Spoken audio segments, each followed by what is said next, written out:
Good morning students. आज हम करेंगे इकोनॉमिक्स, आपका चैप्टर 9। फाइन। इसका नाम है money market and capital market in India. Money market and capital market. अभी होता है कि आप लोगों ने बहुत सारे मार्केट के नाम सुने होंगे, कंफ्यूजन आ जाता है। कभी फाइनेंशियल मार्केट सुनते हैं, कभी शेयर मार्केट सुनते हैं, कभी प्राइमरी मार्केट सुनते हैं। फाइन। सो कंफ्यूजन होना नहीं है। सबसे पहले इसको सिंप्लीफाई करते हैं। मनी मार्केट और कैपिटल मार्केट जो है फाइनेंशियल मार्केट के दो हिस्से हैं, ठीक है। एक ये 1, ये 2, बराबर है। और उसके पहले यहाँ पे देखो क्या दिया, इंडियन फाइनेंशियल सिस्टम। हमारे देश का इंडियन फाइनेंशियल सिस्टम है कैसा। एक तो है ये फाइनेंशियल इंस्टीट्यूशंस, वो जिसको हम कहते हैं वगैरह बैंक्स एक्सेट्रा, ये सब फाइनेंशियल मार्केट जो हम पढ़ रहे हैं, दूसरा, ठीक है। तीसरा आता है फाइनेंशियल इंस्ट्रूमेंट्स। फाइनेंशियल इंस्ट्रूमेंट्स का मेंशन इस चैप्टर में थोड़ा सा ही किया हुआ है। ये कंसेप्ट जब आगे चैप्टर में आएगा तब मैं आपको बताऊंगा। फाइनेंशियल सर्विसेज, हमारे कंट्री में क्या क्या फाइनेंस को लेके सर्विसेज मिलती है, बराबर है। तो ये सब चीजें, तो ये 4 एस्पेक्ट है अलग से। चलिए ये इंपॉर्टेंट देखते हैं, फाइनेंशियल मार्केट क्या कहता है। फाइनेंशियल मार्केट के दो हिस्से, इसमें आता है ये मनी मार्केट और दूसरा आता है कैपिटल मार्केट। तो पहले तो मनी मार्केट को देख लेते हैं, क्योंकि कैपिटल मार्केट बाद में आएगा आपके लिए। पहले इसको इजी कर लेते हैं। मनी मार्केट क्या होता है, जिसके दो हिस्से, एक होता है ऑर्गेनाइज, दूसरा होता है अनऑर्गेनाइज। ऑर्गेनाइज मतलब क्या होता है, जिसके ऊपर आरबीआई का इंटरवेंशन है, मतलब इस मामले में आरबीआई बीच में आता है। पर ये क्या होता है, जिसमें आरबीआई का कोई इंटरवेंशन नहीं है। क्लियर हुआ। ये होता है ऑर्गेनाइज एंड ये अनऑर्गेनाइज। आप सबसे पहले देख लेते हैं ऑर्गेनाइज में नाम क्या दिया। सबसे पहले दिया है आरबीआई। वैसे सब जानते हैं आरबीआई क्या है। आरबीआई अपने आप में एक फाइनेंशियल इंस्टीट्यूशन है, जिसका काम क्या है, हमारी कंट्री की सारी कमर्शियल बैंक्स। अब बोले कमर्शियल बैंक क्या होता है, जितनी भी बैंक है आप लोग देखते हो रोड पे सब जगह, आरबीआई को छोड़ के वो सब बैंक कौन सी बैंक होती है, कमर्शियल बैंक। सो इस कंट्री में जो भी फाइनेंशियल डिसीजन लेना होता है वो कौन लेता है, आरबीआई लेता है, बराबर। सो ऑर्गेनाइज ही है। हम सब जानते हैं हमारे नोट कहाँ पे छपते हैं, आरबीआई में छपते हैं। फाइन। जो भी कोई पॉलिसी होती है, सीआरआर, एसएलआर, कोई भी रेट गिरना, इंटरेस्ट बढ़ाना वगैरह वगैरह, ये सारे काम पूरा मॉनेटरी, जो मॉनेटरी पूरा गेम है, ये आरबीआई देखता है।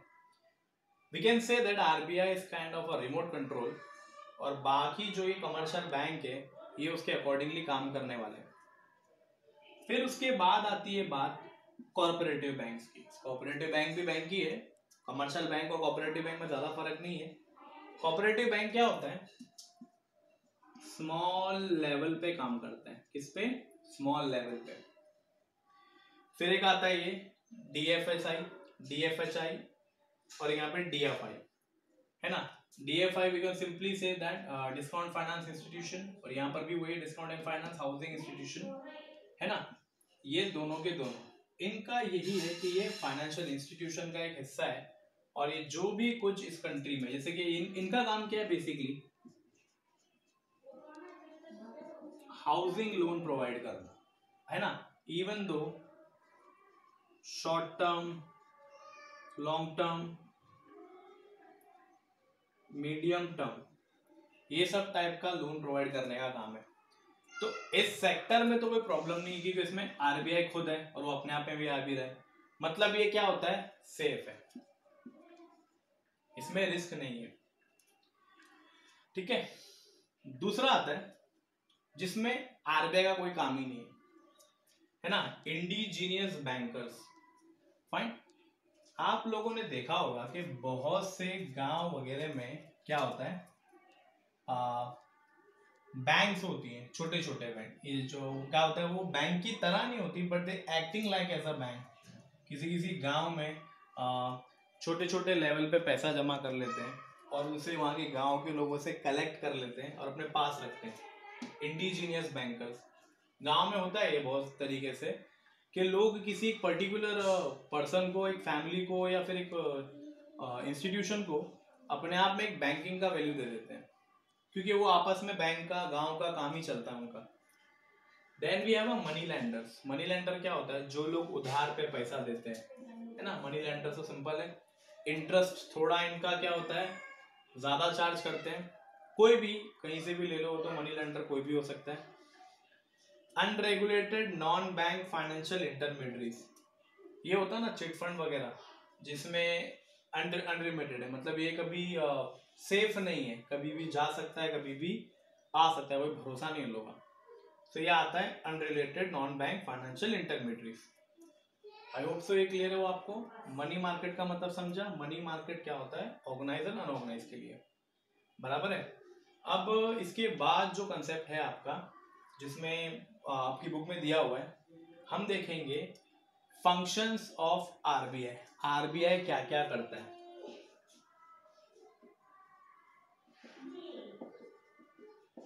बराबर, आरबीआई के फंक्शंस है। पढ़ा आपसे, ये आपको क्लियर हुआ? मैं एक बार अच्छे से बता रहा हूँ। फाइनेंशियल मार्केट सबसे पहले दिमाग में रखना है। फाइनेंशियल मार्केट किसका हिस्सा है? इंडियन फाइनेंशियल सिस्टम का है। फाइनेंशियल मार्केट के जाके दो हिस्से बनते हैं, money and capital market. Capital बाद में देखेंगे। मनी के दो वापस बन जाते हैं, ऑर्गेनाइज एंड अनऑर्गेनाइज। ऑर्गेनाइज जिसमें एकदम सेफेस्ट है, आरबीआई का इंटरवेंशन है।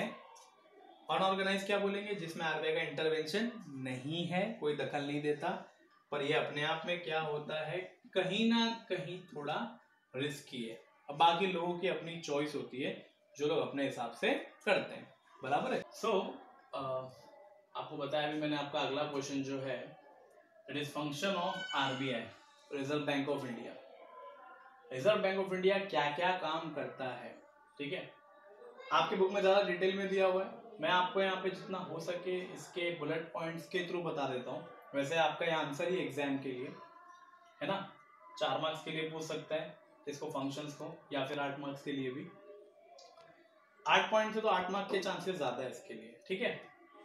तो देखते हैं आरबीआई इस कंट्री में क्या क्या काम करता है, कैसे करता है। काफी टफ काम है, क्योंकि फाइनेंशियली इतनी बड़ी कंट्री को संभालना, जिसकी आबादी लगभग मोर देन 137 करोड़ है, आसान काम नहीं है। बट स्टिल हम लोग की आरबीआई इतनी कैपेबल है कि जो इस कंट्री को इजीली रेगुलेट कर लेती है, फाइनेंशियल चीजों को इजीली रेगुलेट कर लेती है, ठीक है। सबसे पहले आता है इशूइंग ऑफ करेंसी नोट्स। अभी अपने कंट्री में जितने भी नोट छपते हैं, 10 का है, 5 का है, 20 का है, 50 का, 100 का, 200 का, 500 का, 2000 का, है ना, ये सारे छापने का काम किसका है? आरबीआई का। इवन तो जो सिक्के आते हैं 10 के, 5 के, 2 रुपए के, ये सिक्के भी यही छापता है, इसका ही काम है ना। और ये करेंसी नोट्स बनाने का इसका अपना ही पैटर्न है। वो कोई नोट देखो नॉर्मल तो कोई बना नहीं सकता, तो सिर्फ आरबीआई ही बना सकता है, बराबर है, ताकि हमारी फाइनेंशियल पोजीशन क्या रहे, एकदम अच्छे से रहे। और ये नोट उतने ही बनाता है जितने की हमें रिक्वायर्ड है, बस। मतलब कैसा? जितना हमारे पास रिजर्व है, गोल्ड है, उतना ही हम नोट बनाएंगे। अगर ज्यादा नोट बना दिए तो क्या हो जाएगा, हमारी कंट्री में इन्फ्लेशन आ जाता है, मतलब पैसे की वैल्यू खत्म हो जाएगी, बराबर ना। तो पहला तो फंक्शन क्या है इसका, आरबीआई का, इशूइंग ऑफ करेंसी नोट्स। दूसरा, बैंकर टू द गवर्नमेंट। इस कंट्री में जो भी बैंक, मतलब जो गवर्नमेंट डिपार्टमेंट में क्या करता है, जॉब करता है गवर्नमेंट में, उसकी जो सैलरी आती है, फाइन, वो कौन इशू करता है? आरबीआई करता है, बराबर है। मतलब जो भी कुछ होगा, इनकी सैलरी वगैरह, ये सब आरबीआई के वेरिए से आएगी, बराबर है। That is banker to the government, okay fine. तो जो भी इस कंट्री में गवर्नमेंट रिलेटेड काम करता है, उसको जो अमाउंट आता है, उसकी सैलरी आती है, या फिर जो भी कभी गवर्नमेंट को कुछ रिक्वायर्ड होती है ना, गवर्नमेंट से रिलेटेड जो भी कुछ पैसे का लेन देन होता है, या जो भी होता है ना, सरकारी खजाना है, गवर्नमेंट के पास इतना पैसा रिजर्व में, वो असल में गवर्नमेंट के पास नहीं होता है, वो आरबीआई के पास होता है। इसलिए बैंकर कौन होता है गवर्नमेंट का? आरबीआई। फिर आती है बात बैंकर्स बैंक। जैसे कि मैंने बताया ना, इंडिया में जितने भी कमर्शियल बैंक है उन सब बैंकों का बैंक कौन है? आरबीआई, बराबर है। और आरबीआई ही उनको गाइडलाइंस देता है कि कैसे आपको काम करना है, किस तरीके से करना है। उसके आगे जाके अगर किसी ने काम किया तो उस बैंक को बहुत सी प्रॉब्लम झेलनी पड़ सकती है, बिकॉज वो बैंक को बंद कर सकते हैं, ये भी होगा। Then custodian of foreign exchange. Foreign exchange क्या होता है? सपोज अभी मान लो यूएसए से इंडिया में कोई पैसा ट्रांसफर हो रहा है, तो जाहिर सी बात है डॉलर आएगा। जब वो डॉलर इंडिया में आता है तो सबसे पहले आरबीआई के पास जाता है। आरबीआई क्वेश्चन करता है कि क्यों आया है, क्या रीजन है। अगर प्रॉपर है, सब कुछ वैलिड है डॉलर्स में, तो वो रिलीज कर देगा, वरना वो अपने पास रख। ओके, सो फॉरेन एक्सचेंज की जो कस्टडी है वो सब किसके पास रहती है? आरबीआई के पास रहती है। जो भी पैसा बाहर का, कोई भी कंट्री का लेन दो, इंडिया में जब आता है तो वो आरबीआई की कस्टडी में जाता है, बराबर है। और इवन दो जब कभी इंडिया से एक्सपोर्ट होता है ना, बाहर का जो पैसा इंडिया में आता है तो वो आरबीआई के पास रहता है।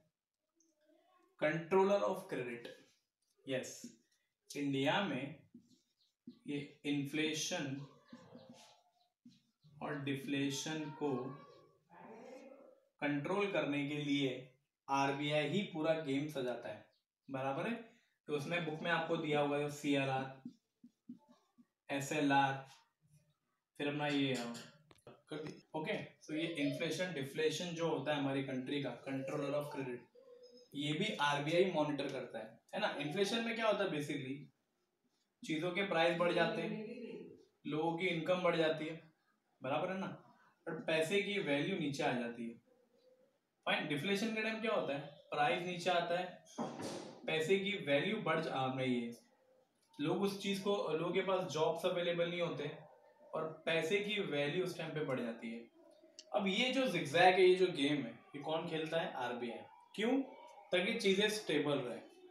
Like we can say this, if ऐसा अगर कोई चीज हो रहा है तो ये नीचे भी आना चाहिए। It should not be like disbalance. अगर जरूरत से ज्यादा महंगाई बढ़ गई तो लोगों के लिए बहुत भारी पड़ जाएगा।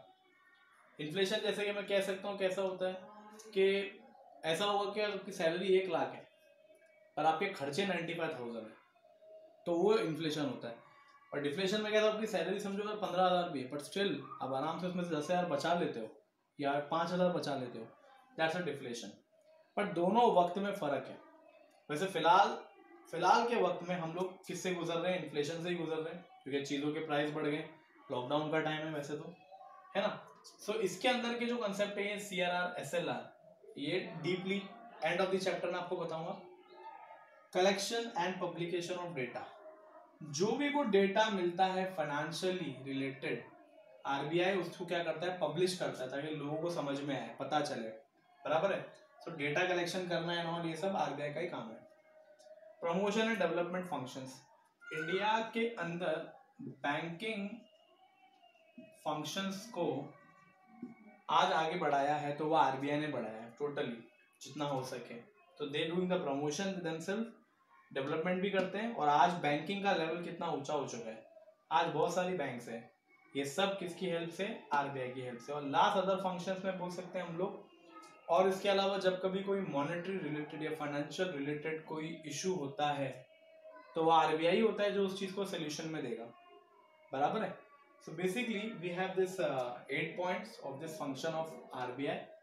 आप अच्छे से इसको सुनना, आपके पास नोट्स है, नोट्स अगर नहीं होगा तो पीडीएफ में मैं आपके ग्रुप में सेंड करूंगा, आप इसको पढ़ोगे तो ऑटोमेटिक आपको ये समझ में आ जाएगा, है ना। रही बात ये एसएलआर सीआरआर की, और भी जो उसमें नाम दिए हुए हैं, ये definitely end of the chapter हम करेंगे इसको, ठीक है।